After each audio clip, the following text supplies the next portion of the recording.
오늘 저희들이 살펴볼 본문은 에베소서 3장 19절 상반절입니다.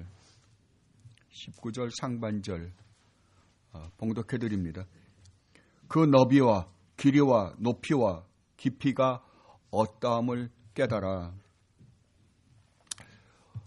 우리가 하나님 나라 백성으로서 성도로서 이 땅을 살아가면서 가장 힘든 것 중에 하나, 우리의 마음을 아프게 해주는 것 중에 하나가 무엇인가 하면 아마 하나님으로부터 받은 은혜를 알긴 알겠는데 하나님의 뜻을 쫓아 살지 못하는 것 때문에 우리가 괴로워하는 것이 아닌가 싶습니다. 정말 어떨 때는 내가 이렇게 살았어야 되나? 하나님께서 우리 주님 예수 그리스도까지 보내주셔서 우리를 구원하셨다고 하는데 나는 왜 이러는가? 갈등할 때가 상당히 많습니다. 지금 사도 바울은 그때 우리가 어떻게 해야 하는지에 대해서 기도로서 가르쳐주고 있는 것입니다. 그때 사도 바울은 이렇게라고 합니다. 하나님의 영광의 풍성함을 따라 하나님의 성령으로 말미암아 우리 속사람을 능력으로 강건하게 하시옵고 믿음으로 말미암아 그리스도께서 우리 마음에 계시게 하시오며 우리가 사랑 가운데서 뿌리가 박히고 터가 굳어지게 해 주시옵소서 라고 하나님께 간절히 기도하라고 사도는 지금 말씀하고 있습니다. 그런데 사도는 이것은 준비 단계에 불과하다. 이거보다 너희들이 이걸 강구했다고 한다면 너희들에게 더 필요한 게 있다. 우리는 그거보다도 더 나아가서 알아야 될 것이 있는데 그것이 무엇인가? 그리스도의 사랑을 반드시 너희는 알아야 된다라고 말씀을 하십니다. 능히 모든 성도와 함께 지식에 넘치는 그리스도의 사랑을 알게 해주십시오.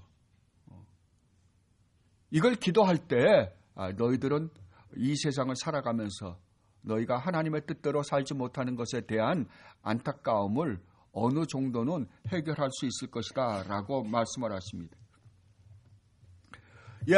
그렇습니다. 우리가 이 세상 살아가는 데 있어서 정말 주님의 뜻을 올바로 순종하며 살기 위해서 가장 필요한 것 중, 가장 우리에게 힘이 되는 것 중 하나는 주님의 사랑입니다. 우리가 이 주님의 사랑을 얼만큼 아느냐에 따라서 우리는 이 세상을 주님의 자녀로서 올바로 사느냐 살지 못하느냐라는 것이 갈릴 것입니다. 그런데 사도 바울은 이 사랑은 단순히 지식에 근거한 사랑이 아니라 이 사랑이 정말 우리 마음속 깊은 곳에서 철필로 새겨지는 사랑이어야 한다고 우리에게 지금 말씀해주고 있는 것입니다. 그렇습니다. 우리는 주님의 사랑을 압니다. 입으로 고백합니다. 그러나 정말 이 사랑이 우리 마음속 깊은 곳에서 느껴지는가? 라고 생각해 보면 우리는 의아한 생각이 들 것입니다. 그러므로 여러분들이 이 그리스도의 사랑이 얼마나 놀라운 것인가를 우리가 깨달으면 깨달을수록 우리 주님께서 우리에게 말씀하신 너희 십자가를 너희가 지고 나를 따르라 라고 말씀하신 그 명령에 순종할 수 있을 것입니다. 우리가 가장 힘들 때는 죄를 지을 때죠. 주님의 말씀에 순종하며 살기보다는 죄를 지을 때 우리는 가장 실망하고 안타까워합니다. 그때 우리는 반드시 회개해야 합니다. 그러나 여러분들이 회개해서 끝나면 안 됩니다. 회개로 끝나면 복음이 아닙니다. 회개를 할 뿐만 아니라 정말 이 주님의 놀라운 사랑을 반드시 묵상해야만 합니다. 그래야만이 우리 안에서 새로운 힘이 샘솟을 것입니다. 우리가 이 세상에 살면서 이런저런 어려운 고난 가운데 있을 때도 마찬가지입니다. 고난 가운데 있을 때에도 정말 우리 주님께서 우리에게 베푸신 그 은혜와 사랑이 얼마나 놀라운가를 묵상하면 묵상할수록 우리는 그 고난들을 넉넉하게 이겨 나아갈 수 있을 것입니다. 그런데 사도 바울은 오늘 본문에서 우리 주님의 사랑을 그냥 묵상하지 말고 그 사랑의 넓이와 길이와 높이와 깊이를 너희들은 묵상해서 알아야 된다 라고 말씀을 하십니다.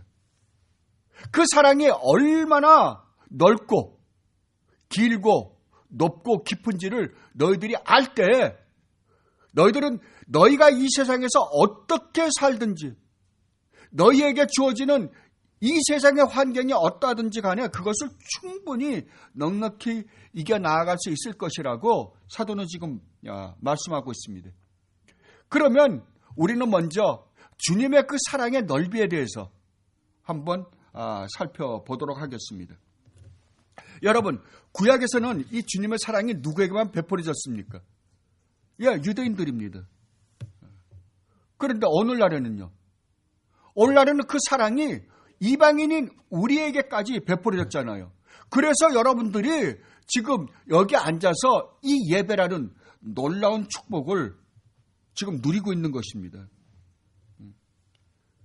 그런데 이 주님의 사랑은 단순히 우리 인간들에게만 주어진 사랑이 아닙니다. 여러분들이 이미 아시는 것처럼 아담이 처음에 타락을 했을 때 누구에게 저주했습니까? 먼저 사탄에게 저주했습니다. 그 다음에 아담과 하와에게 저주를 했습니다. 그 다음에 누구를 저주했어요? 온 우주를 저주해버렸습니다. 그러니까 우리 인간이 하나님께 불순종함으로 말미암아 하나님은 온 우주를 저주해버린 거예요. 그러나 지금 온 우주, 태양과 달과 하늘에 있는 별들이 이상징후를 보이고 있는 것입니다. 그래서 빙하 시대가 오기도 하고 그 다음에 또 더워서 못 견딜 정도로 우리를 힘들게 하기도 합니다. 요즘 난리죠. 요즘 전 세계가 이상기후 때문에 난립니다. 더운 데는 더운 정도가 아니라 뜨거워서 못 살겠다 그러고 비가 오는 데는 정말 상상할 수 없을 정도로 비가 오고 안 오는 데는 또 죽을 얘기 되고 안 오고 추운 데는 사상 유례 없이 추워서 못 견딘다고 합니다. 이게 왜 그렇다고요? 우리 인간이 하나님께 불순종함으로 말미암아 역창조가 일어나는 거예요. 이 세상에 있는 것들이 우리 인간을 괴롭히고 있는 겁니다. 우리가 하나님께 순종을 했더라면 하나님이 우리를 이 우주를 다스리는 왕권을 우리에게 주셨기 때문에 우리가 다스리면 우리가 나중에 새하늘과 새 땅이 완성이 되면 그때는 우리가 온전히 왕권을 누릴 거예요. 그때 천사들뿐만 아니라 이 세상에 있는 모든 우주가 우리에게 순종할 것이라고 분명히 말씀하십니다.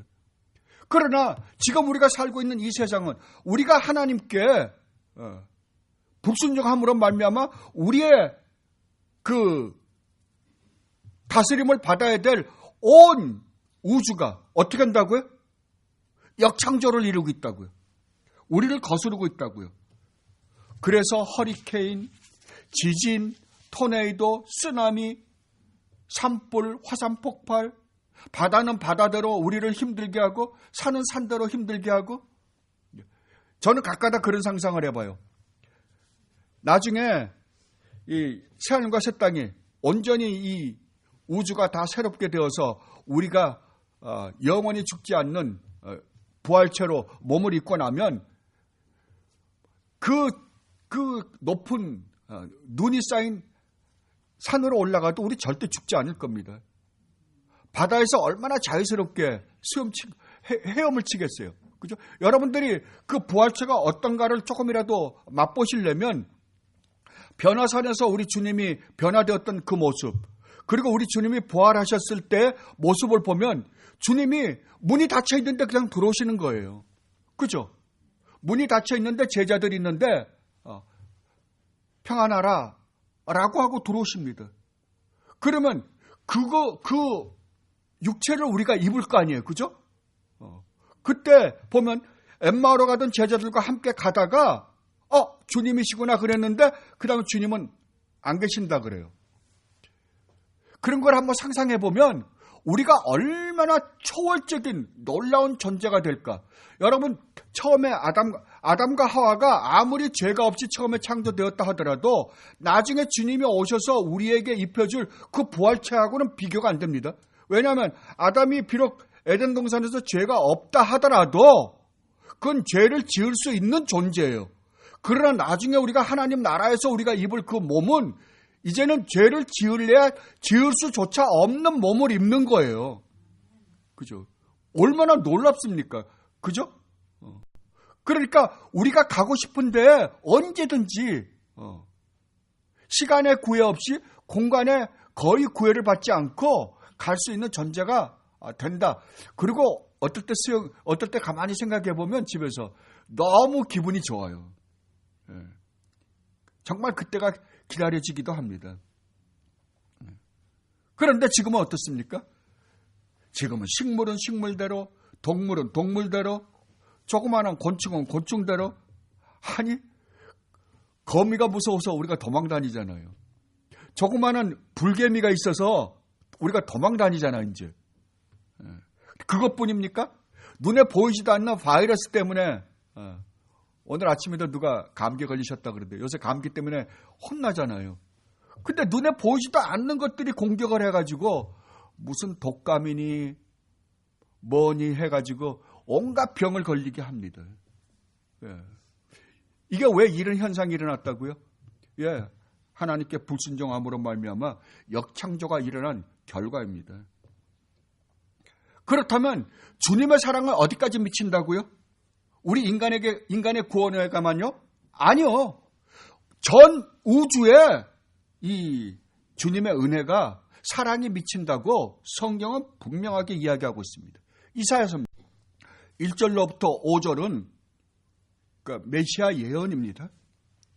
그리고 6절서부터 9절은 메시아가 오셔서 이루신 일로 말미암아 이 세상이 어떻게 변할지에 대해서 예언하는 구절입니다. 하나님 말씀입니다. 이새의 줄기에서 한 싹이 나며, 여기서 싹이 나는 건 우리 주님, 메시아가 올 것을 예언하는 겁니다.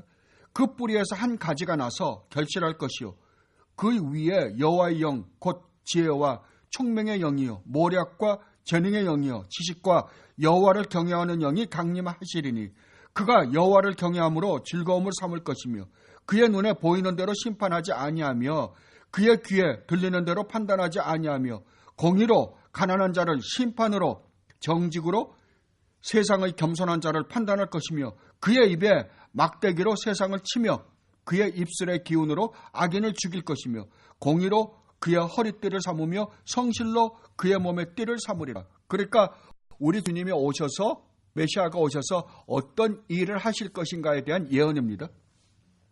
그러면 그 결과가 어떻게 되는가라고 할 때, 그때 이리가 어린 양과 함께 살며 표범이 어린 염소와 함께 누우며 송아지와 어린 사자와 살진 짐승이 함께 있어 어린아이에게 끌리며 암소와 곰이 함께 먹으며 그것들의 새끼가 함께 엎드리며 사자가 소처럼 풀을 먹을 것이며 젖먹는 아이가 독사의 구멍에서 장난하며 젖된 어린아이가 독사의 굴에 손을 넣을 것이라.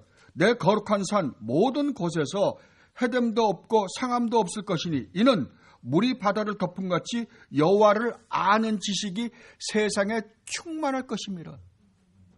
그러니까 하나님을 아시는 지식이 충만할 뿐만 아니라 어떻게 된다고요? 서로가 해치는 것이 없다고요. 모든 것이 우리 인간에게 복종할 것이다. 어린아이가 독사에 입에다가 손을 집어넣어도 죽지 않는다고요. 이런 아름다운 세상이 될 것이다. 누구로 말미암아?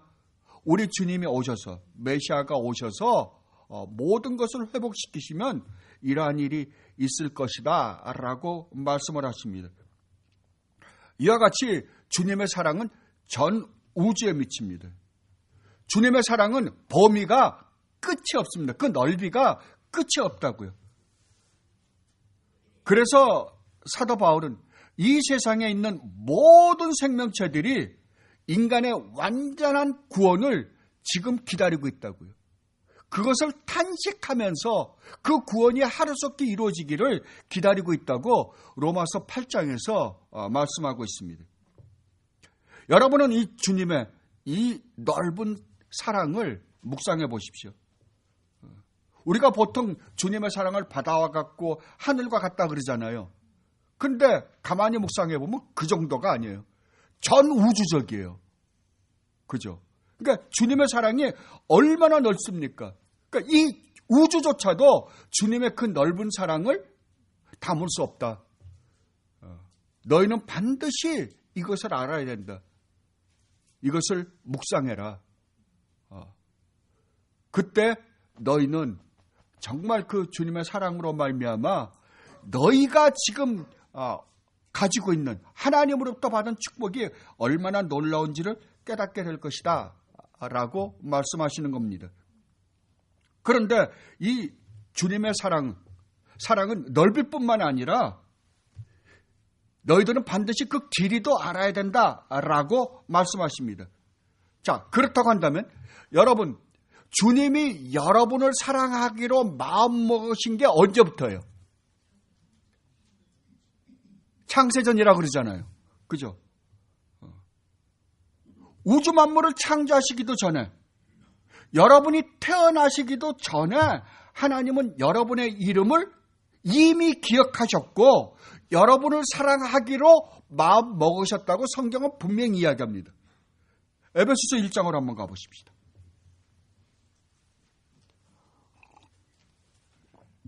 에베소서 1장 3절로 5절 말씀입니다.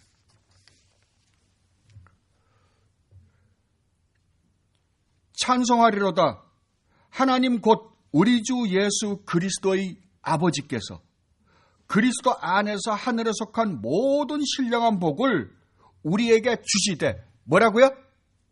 그리스도 안에서 하늘에 속한 모든 신령한 복을 여러분은 어떻게 했다고요? 이미 가지고 있다고요. 이미 가지고 있어요. 그런데 그 가지고 있는 축복을 우리가 모르는 게 문제잖아요. 하나님께서 복을 점점 우리가 어떻게 하느냐에 따라서 복을 주시는 게 아니라 우리는 그리스도 안에서 모든 축복을 다 받은 자들이라니까요. 그럼 우리는 뭐만 알면 돼요?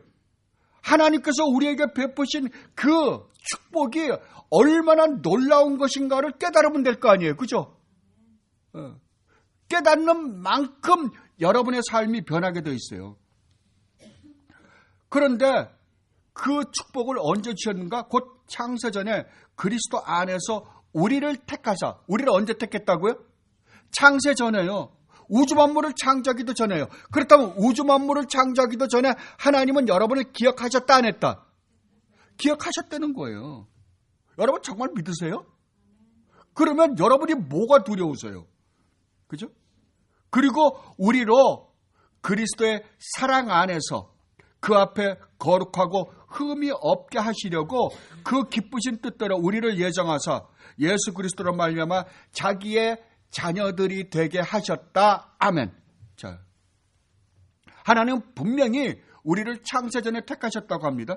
그런데 여기서 하나 재미나는 것은 우리를 어떻게 하기 위해서 택하셨다고요? 거룩하고 흠이 없는 존재가 되게 하기 위해서 우리를 택하셨답니다. 자, 그렇다고 한다면 보세요. 우리가 거룩하고 흠이 없는 존재가 되어야 하는 상태일 줄 뻔히 아셨다는 거죠. 다른 말로 하면 하나님께서 처음에 아담과 하와를 창조하셨을 때 그렇게 죄가 없는 상태로 창조했다 하더라도 우리를 구원하실 때에는 우리는 거룩하고 점도 없고 흠도 없는 자로 만들어져야만 하는 타락한 존재가 되어 있을 거라는 것을 하나님은 이미 아셨어요. 그러면 하나님이 우리를 언제 택하셨어요? 예, 우리가 타락한 상태에 있을 때, 우리가 하나님 앞에 최악의 상황에서 우리가 죄인 되었을 때, 하나님께 가장 원수처럼 살고 있을 때 하나님은 이미 어떻게 했다고요? 여러분을 기억했다니까요. 여러분을 기억해서 여러분을 택하시고 사랑하기로 마음을 이미 먹어버렸다고요.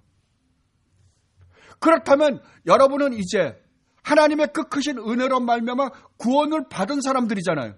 그렇다면 지금은 어떻습니까? 지금은 최악의 상황이 아니죠. 그렇죠. 하나님이 우리를 구원하실 때, 우리를 택하셨을 때 그 상황은 아니잖아요. 그거보다는 훨씬 낫잖아요. 그렇다고 한다면 여러분들이 조금 실수한다고 해서 하나님이 여러분을 버리실까요? 버리실 수가 없죠. 절대 버리실 수가 없을 거 아니에요.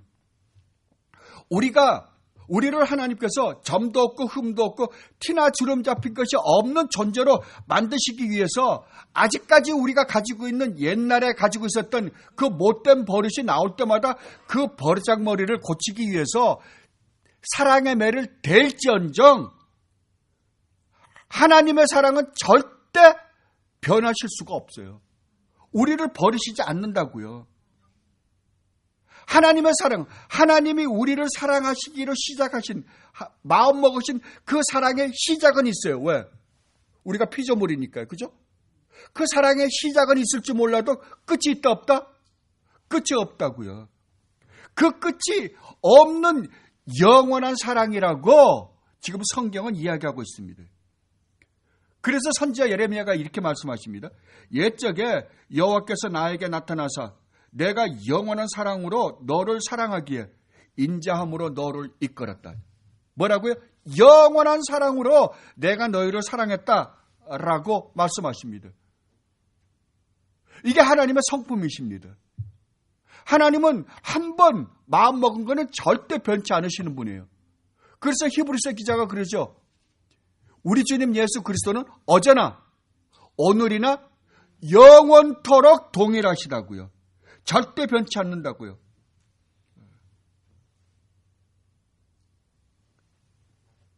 그러니까 우리가 죄를 좀 지었다 하더라도 지금 하나님의 자녀가 된 지금 죄를 지었다 하더라도 하나님께서 그 버르장머리를 고치기 위해서 매를 대실 망정 우리를 버리거나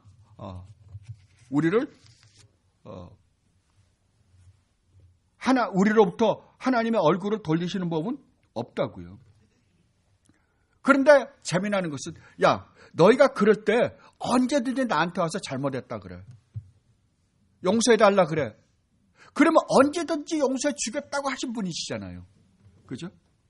만일 우리가 우리 죄를 자백하면 하나님은 미쁘시고 의로우사 우리 죄를 사하시며 우리를 모든 불의에서 깨끗하게 하시고 죄를 용서해 주실 뿐만 아니라 어떻게 한다고요?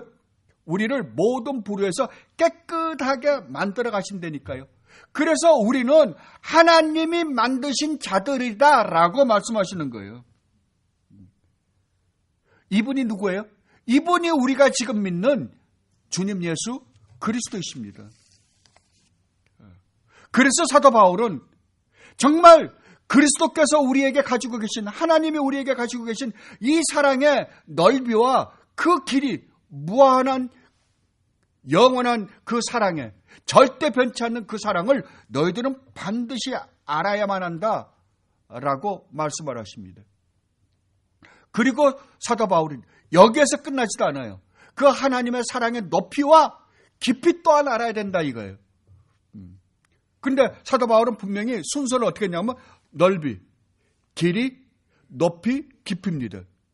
근데 저는 아무리 봐도 설명을 깊이 먼저 하고 높이를 하는 게 조금 더 우리가 이해하기가 쉬울 것 같아서 조금 바꿀게요. 깊이를 먼저 설명해 드리고 그 다음에 높이를 설명해 드리도록 하겠습니다. 자, 그러면 여러분 주님의 사랑의 깊이 하면 제일 먼저 떠오르는 생각이 뭡니까? 바다. 주님이 우리를 사랑하신 그 깊이.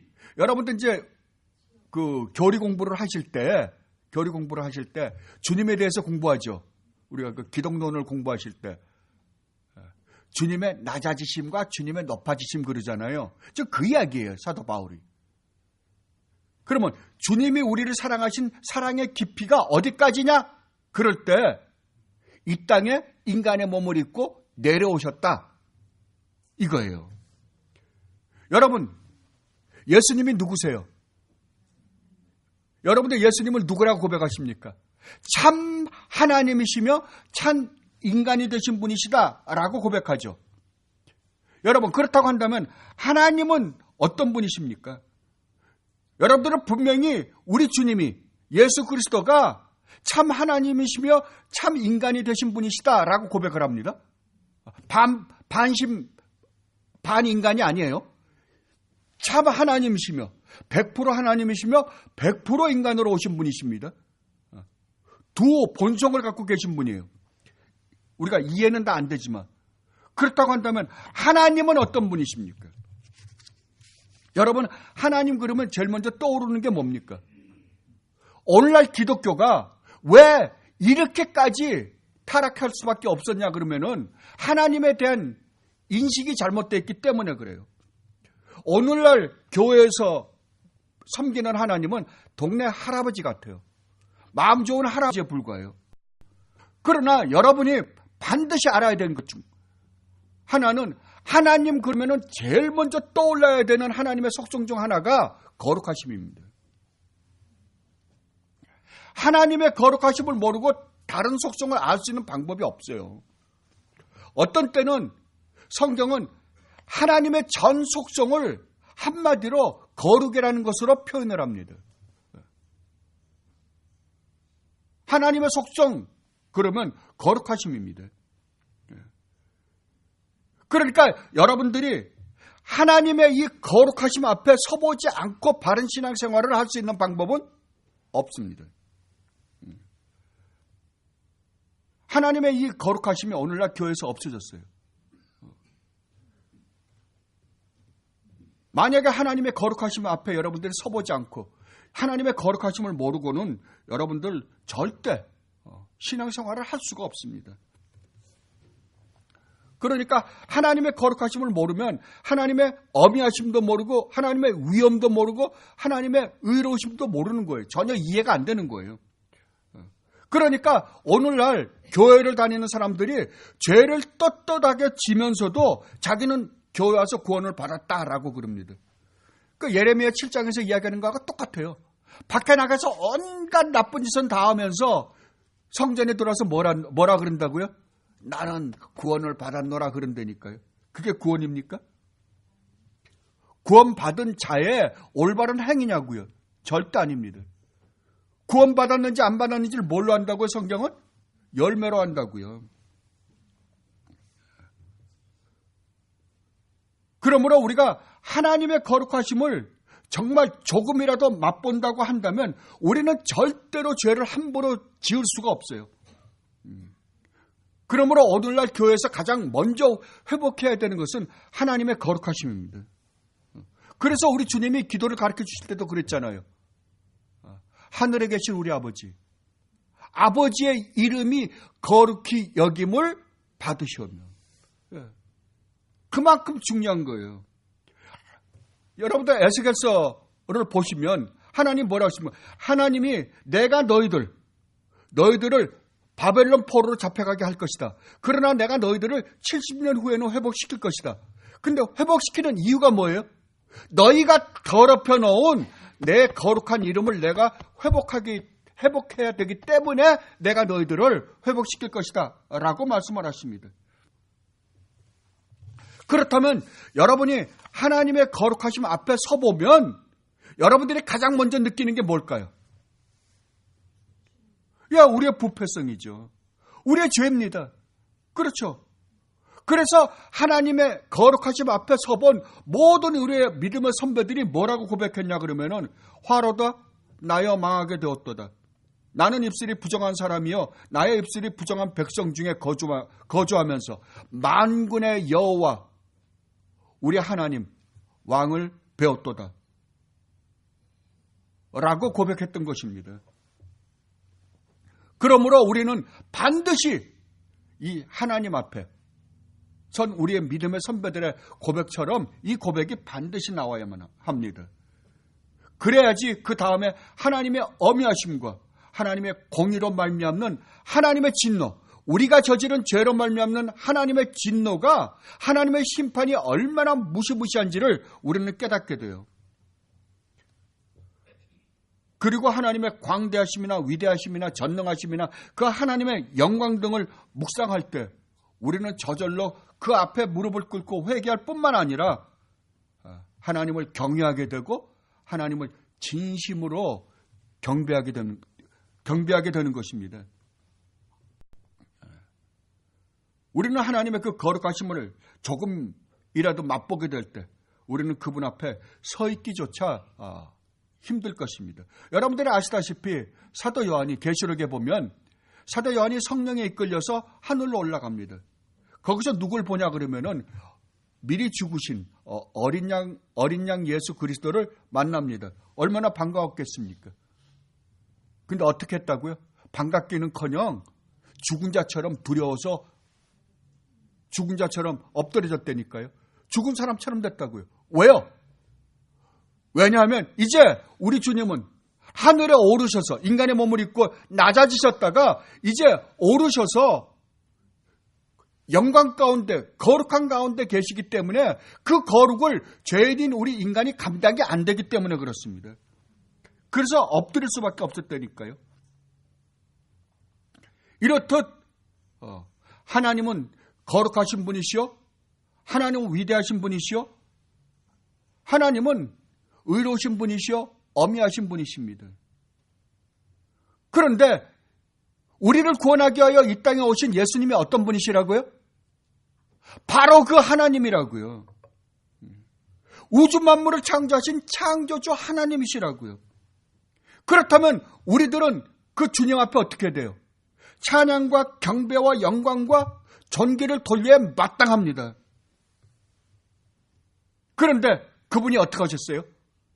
그 하나님이 영원전부터 영원한 하나님이 우리 같은 걸 구원하기 위하여 이 땅에 인간의 몸을 입고 이 더러운 그 가장 거룩하시고 가장 의롭고 가장 선하신 그 하나님이 이 땅에 내려오셨다니까요. 왜요? 우리를 구원하시려고요. 근데 이 땅에 내려오셔서 어떻게 했습니까? 인간의 몸을 입고 오셔서 이 세상 사람들이 알아봤어요? 못 알아봤습니다. 이 세상 사람들이 어떻게 되었습니까? 온갖 멸시와 천대와 무시와 모욕과 조롱과 온갖 핍박을 다 가했죠. 그러면 하나님의 입장에서는 어떻게 해야 돼요? 죽여버려야죠. 감히 피조물인 우리가. 아니 더군다나 하나님 앞에 죄를 지은 인간들이 하나님의 공의의 심판을 받아 마땅한데도 불구하고 우리 주님 어떻게 했어요? 아무 말도 안 하셨습니다.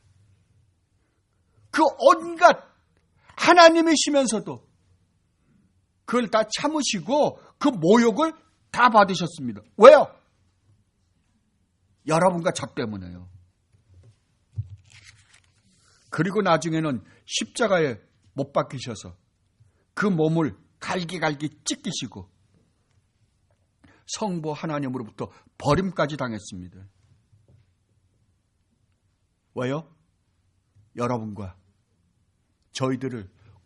저를 구원하시려고요. 그것이 아니고는 우리가 죽었다 깨도 구원받을 수 있는 길이 없겠기에 창세전부터 우리를 사랑하신 주님의 사랑이 그 모든 모욕과 멸시와 온갖 조롱을 그 몸을 갈기갈기 찢기시기까지 하시고 우리를 구원하시기 위하여 이 땅에 오셨다니까요. 이게 하나님이 우리를 향하여 갖고 계신 하나님의 사랑의 깊이예요. 얼마나 깊습니까? 그리고 결국 무덤에까지 들어가셨잖아요. 네. 여러분, 이 주님의, 우리를 향하신 주님의 이 사랑의 깊이를 여러분 반드시 묵상해야 합니다. 그것을 여러분들이 정말 묵상하고 또 묵상해서 여러분들이 그 주님이 우리를 얼마나 사랑하시는가를 여러분들이 느끼신다고 한다면 여러분들의 삶은 반드시 바뀌게 돼 있어요. 안 바뀔 수가 없습니다. 이것을 묵상하라고 사도 바울은 지금 우리를 위해서 기도하고 있는 것입니다. 그리고 사도 바울은 이 깊이뿐만이 아니라 높이도 묵상하라고 말씀하십니다. 여러분, 우리 주님이 내려오셔서 십자가를 지시기까지 하고 무덤에 내려가시기까지 낮아지셨어요. 그리고 어떻게 하셨어요? 3일 만에 부활하셨습니다. 그리고요, 하늘에 올라가셨어요. 그리고 이제는 만왕의 왕, 만주의 주로 이 온 우주 만물을 다스리고 계십니다. 가장 높은 곳에서 하나님 우편에 앉아 계십니다. 그런데 하나님 우편에 앉아서 아무 일도 안 하십니까? 성경은 아니라 그래요. 성경은 지금 하나님 우편에 앉으셔서 무슨 일을 하고 있냐 그러면 연약한 우리에게 그 큰 은혜를 베풀어서 십자가의 사랑으로 우리를 구원해 주셨는데도 불구하고 아직까지 온전히 주님의 뜻을 쫓아 살지 못하는 우리를 위해서 우리 믿음이 떨어지지 않게 하기 위하여 지금도 기도를 하고 계신다고 성경은 말하고 있습니다. 우리를 위해 중보 기도를 해주고 계신데요. 이것을 로마서 8장에서 이렇게 이야기합니다. 자, 로마서입니다.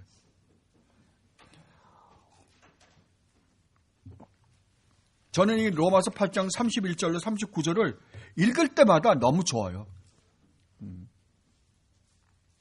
여러분도 이 본문은 자주 읽어보시기 바랍니다. 로마서 8장 31절로 39절 말씀입니다. 그런즉 이 일에 대하여 우리가 무슨 말하려? 만일 하나님이 우리를 위하시면 위안되는 거예요? 안 위안되는 거예요? 여기 위안되는 말이 뭡니까? 하나님이 우리의 편이시라면, 하나님은 우리 편입니다. 우리 편이시라면 누가 우리를 대적하리요? 우리를 대적할 자가 있다 없다? 없다고요. 자기 아들을 아끼지 아니하시고 우리 모든 사람을 위하여 내어주신 이가 어찌 그 아들과 함께 모든 것을 우리에게 주시지 아니하겠느냐 밥통들아. 한번 생각해 보세요. 자기 아들까지도 아끼지 않고 주었는데 뭘 아낄 게 있어요? 돈이요? 물질이요? 건강이요? 필요하면 언제든지 주실 거잖아요. 그렇잖아요. 그러면 만약에 우리에게 그러한 것을 안 주고 우리에게 조금 어떤 고통을 허락하신다고 한다면 이유가 있어서 그러겠죠, 아버지가. 안 그러겠어요. 얼마나 안타깝게 지금 말씀하시는 거예요. 그렇잖아요? 누가 능히 하나님께서 택하신 자들을 고발하려? 의롭다 하신 이는 하나님이시니, 하나님이 여러분들 보고 뭐라 그랬다고요?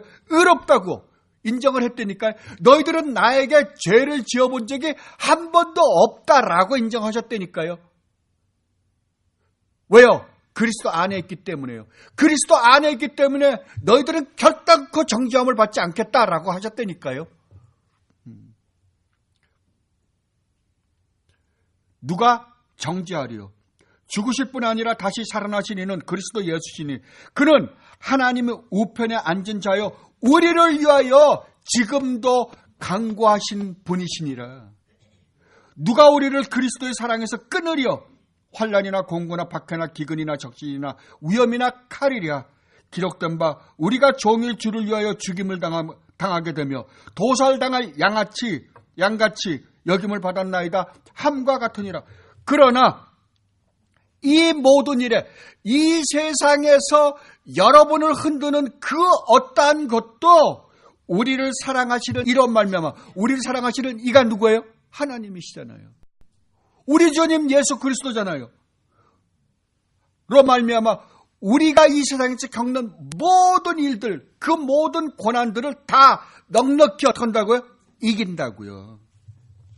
내가 확신하노니 사망이나 생명이나 권세, 천사들이나 권세자들이나 현재일이나 장래일이나 능력이나 높음이나 깊음이나 다른 어떤 피조물이라도 우리를 우리 주 그리스도 예수 안에 있는 하나님의 사랑에서 끊을 수 없으리라. 아멘. 이것이 하나님이 우리를 향하여 갖고 계신 높으심이에요. 그래서 우리를 어디까지 만들었어요? 하나님의 영광된 자리에서 영원히 하나님과 함께 살 수 있는 존재로 만들었잖아요. 우리 몸을 예수 그리스도의 영광된 몸과 같은 몸으로 만드셔서 영원히 하나님의 영광 가운데서 살 수 있는 존재가 되게 하셨다니까요. 이게 히브리서의 논증이잖아요. 히브리서, 빌립보서, 골로새서, 요한계시록 몽땅 이 이야기잖아요. 그러니까 하나님이 우리를 사랑하신 그 사랑이 얼마나 엄청나다는 거예요. 그 넓이와 길이와 그 높이와 그 깊이를 묵상해 보면 정말 그 사랑 때문에 우리가 이 세상에서 어떤 일을 당한다 하더라도 넉넉히 이길 거라는 거예요. 그래서 사도 바울은 너희는 반드시 이것을 깨달아야 된다라고 말씀하시는 거예요. 그리고 우리를 위해서 이 기도를 해주고 계시는 겁니다. 그러면 사도 바울은 이걸 깨달았어요? 깨닫지 못했을까요? 깨달았겠죠. 그러면 이것을 깨달은 사도 바울은 자기의 삶에서 이게 드러났을까요? 예, 드러났겠죠. 당연하게 드러났겠죠. 그래서 여러분들이 아시다시피 사도 바울은 빌립보 감옥에서 착고에 쇠사슬에 묶여가지고 감옥에 있으면서도 뭐라고 편지했어요? 주 안에서 기뻐하라. 내가 다시 말하노니 기뻐하라. 실컷 얻어 터지고 감옥 속 저 깊은 곳에 햇빛도 들지 않는 그곳에 착고에 채워갖고 있으면서 밖에 있는 사람들에게 편지를 쓰면서 뭐라고 편지를 썼다고요? 기뻐하라고요. 그러면 자기는 지금 그 감옥소에서 뭐하고 있다는 거예요? 기뻐하고 있다는 거 아니에요. 그럼 어떻게 기뻐할 수 있었어요? 사도 바울이요. 예, 주님의 이 사랑을 알았으니까.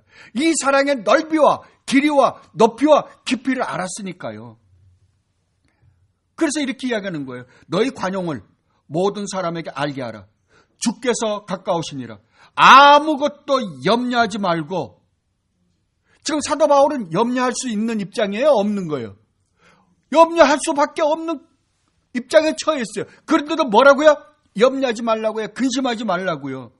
말고 다만 모든 일에 기도와 간구로 너희 구할 것을 감사함으로 하나님께 아뢰라. 감사함으로 아뢰랍니다. 내가 궁핍함으로 말하는 것이 아니라 어떠한 형편에든지 나는 자족하기를 배웠노라. 뭐라고요? 나는 내가 어떠한 환경에 처해 있다 하더라도 비록 내가 얻어 터지고 이 감옥소에 있다 하더라도 나는 만족한다고요. 무엇 때문에요? 주님 때문에요. 나는 비천에 처할 줄도 알고 풍부에 처할 줄도 알아. 모든 일 곧 배부름과 배고픔과 풍부와 궁핍에도 처할 줄 아는 일체의 비결을 배웠노라. 내게 능력 주시는 자 안에서 내가 모든 것을 할 수 있느니라. 아멘. 이게 사도 바울에게만 준 하나님의 특별한 은총입니까?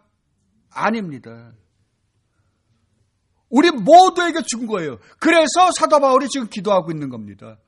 너희가 이것을 안다면, 예수님이 십자가에 달려 돌아가신 건 사도 바울만 위해서 돌아가셨어요? 아니잖아요. 우리를 위해서 돌아가셨잖아요. 우리를 위해서도 돌아가셨어요. 그렇다면 이 은총, 예수 그리스도가 우리에게 주신 이 사랑의 넓이와 길이와 높이와 깊이는 사도 바울에게만 준 게 아니라 우리에게도 똑같이 주셨다고요. 하늘에 속한 모든 신령한 복을 다 주셨다니까요. 그런데 우리가 게을러서 이 사랑을 다 못 느끼는 거잖아요. 그렇잖아요. 그러니까 우리는 우리가 처해 있는 환경에 따라서 희비가 갈리는 거 아니에요. 안 된다는 거죠. 사도 바울은. 절대 안 된다. 그래서 사도 바울은 감옥소에서도 기뻐했고, 감옥소에서도 정말 너희가 아무 근심하거나 두려워하지 마라. 왜냐하면 주님이 우리와 함께 계시기 때문이다. 주님이 우리에게 약속하셨잖아요. 내가 이 세상 끝날까지 너희와 항상 함께 있겠다. 다윗이 뭐라고 고백합니까? 내가 사망의 음침한 골짜기로 다닐지라도 내가 해의 바람을 두려워하지 아니하면 주님이 나와 함께 있다는 것을 내가 알기 때문이다 라고 그럽니다.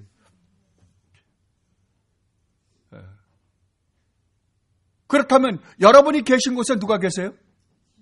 주님이요. 여러분 안에 성령 하나님이 계시잖아요. 여러분이 성전이잖아요. 여러분이 하르마게돈이잖아요. 그죠?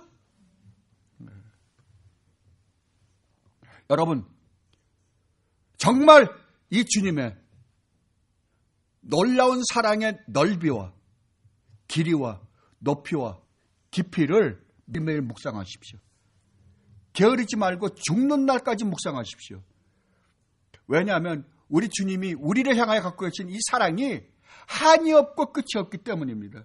여러분들이 이 사랑을 알면 알수록 여러분들은 죄에 대해서 민감할 뿐만 아니라 여러분들은 반드시 거룩하게 살게 될 것입니다. 그리고 이 세상에서 여러분들이 겪는 모든 시험을 넉넉하게 이길 뿐만 아니라 주님으로부터 오는 그 놀라운, 주님의 그 사랑으로부터 오는 놀라운 기쁨과 행복을 누리며 반드시 살게 될 것입니다. 이 축복을 누리면서 하는 여러분들이 되시기를 진심으로 바랍니다. 기도하겠습니다. 주님, 정말로 고맙습니다. 주님께서 저희들을 이렇게 사랑한다고 고백을 하십니다. 그런데 미련한 우리들이 그 사랑을 아는 일에 얼마나 게을러서 그 사랑을 누리지 못했는지 모릅니다. 주님, 이제는 알았사오니 그 사랑을 매일매일 묵상함으로 정말 주님으로부터 오는 참된 기쁨과 행복을 누리면서 하는 주님의 귀한 백성들이 되게 하여 주시옵소서. 감사하며 우리 주님 예수 그리스도 이름으로 기도드리옵나이다. 아멘.